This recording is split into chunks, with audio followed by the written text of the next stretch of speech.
Baik, sebelum saya memulai video ini, saya akan memperkenalkan diri saya terlebih dahulu.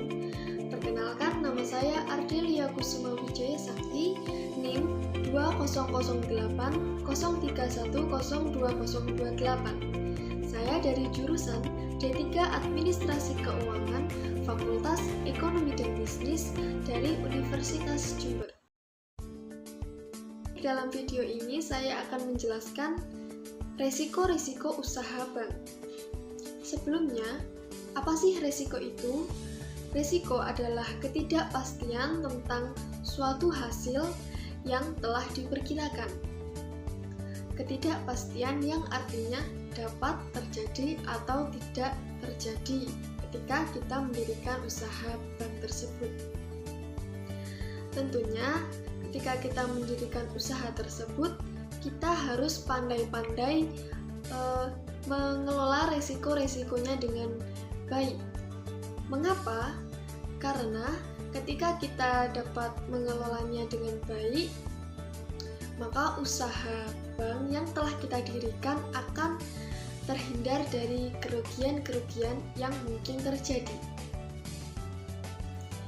Oke, dalam video ini saya akan menjelaskan 10 resiko yang mungkin terjadi ketika kita mendirikan usaha tersebut. Mulai dari yang pertama, resiko kredit atau default risk. Resiko ini terjadi ketika nasabah tidak dapat atau tidak mampu mengembalikan uang yang telah dipinjamnya kepada bank sesuai dengan masa tenggang yang telah diberikan. Nah, untuk mengatasi resiko ini, yang harus dilakukan oleh pihak bank adalah 1. Rescheduling atau penjadwalan ulang. Yang kedua, restructuring atau persyaratan kembali. Yang ketiga, reconditioning atau penataan ulang. Yang kedua, resiko investasi atau investment risk. Resiko ini terjadi akibat penurunan nilai pokok dari portofolio surat-surat berharga.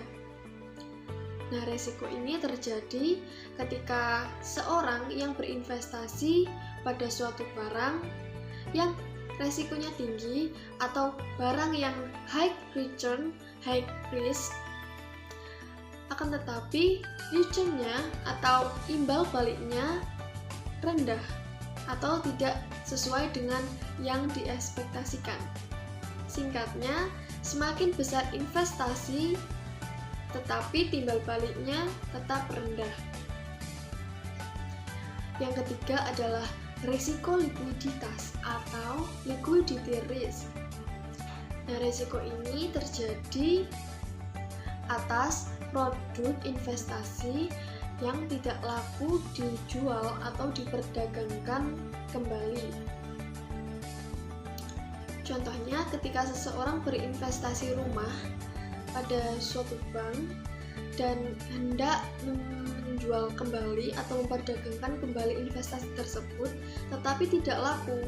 Nah, ini yang disebut dengan resiko likuiditas. Yang keempat, resiko operasional atau operational risk. Resiko ini yang terjadi dalam operasional atau dalam pengelolaan atau produktivitas produk sehingga dapat menjadi kegagalan dalam suatu perusahaan.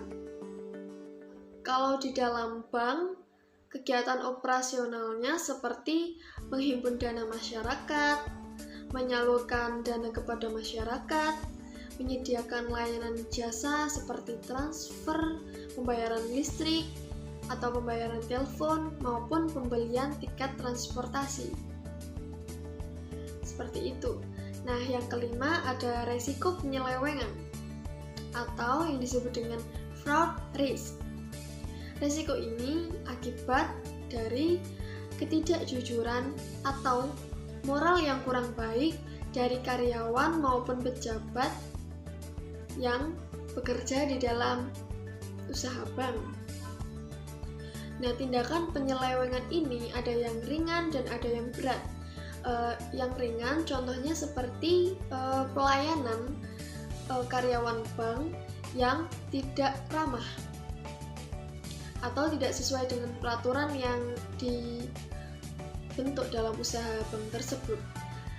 Nah, jika penyelewengan berat itu contohnya seperti karyawan atau pejabat yang bekerja dalam usaha bank tersebut menghimpun dana tanpa izin OJK, atau merekayasa pemberian kredit, atau jual beli falas untuk kepentingan pribadi, dan lain sebagainya. Yang jika tindakan penyelewengan berat tersebut jika dilakukan akan menjadi sebuah tindakan pidana. Kemudian yang keenam ada resiko fiducia atau fiduciary risk. Resiko ini timbul apabila bank dalam usahanya memberikan jasanya kepada wali amanat. Misalnya titipan, simpanan, atau penerbit obligasi. Gambaran dari resiko ini ketika suatu keluarga yang mempunyai tabungan kepada bank, menabung kepada bank, kemudian tak disangka-sangka keluarga tersebut terkena musibah dan satu keluarga tersebut meninggal. Nah, tabungan yang ditabung dalam bank tersebut akan diberikan kepada wali amanatnya. Nah, itu adalah resiko fiducia.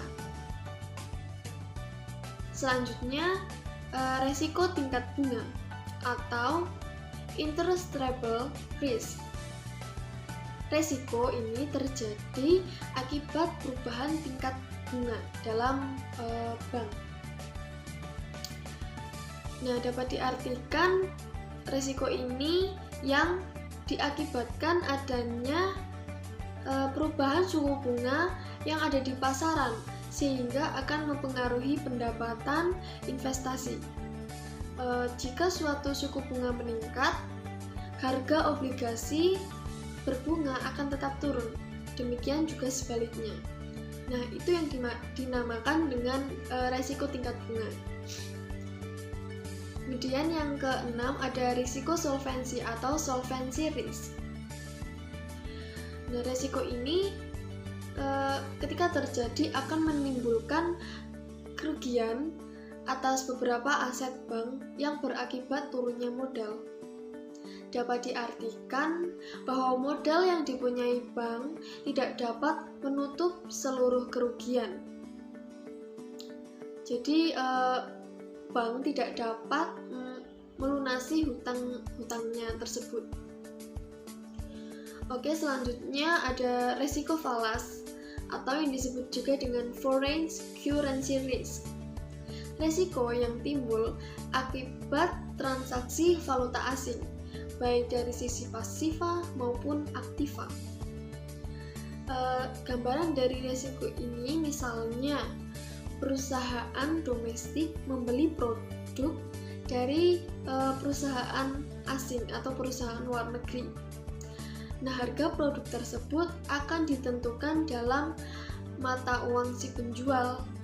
Jika mata uang domestik terdepresiasi terhadap mata uang mitra, maka perusahaan yang akan melakukan pembelian harus melakukan pembayaran yang lebih tinggi dalam mata uang mereka.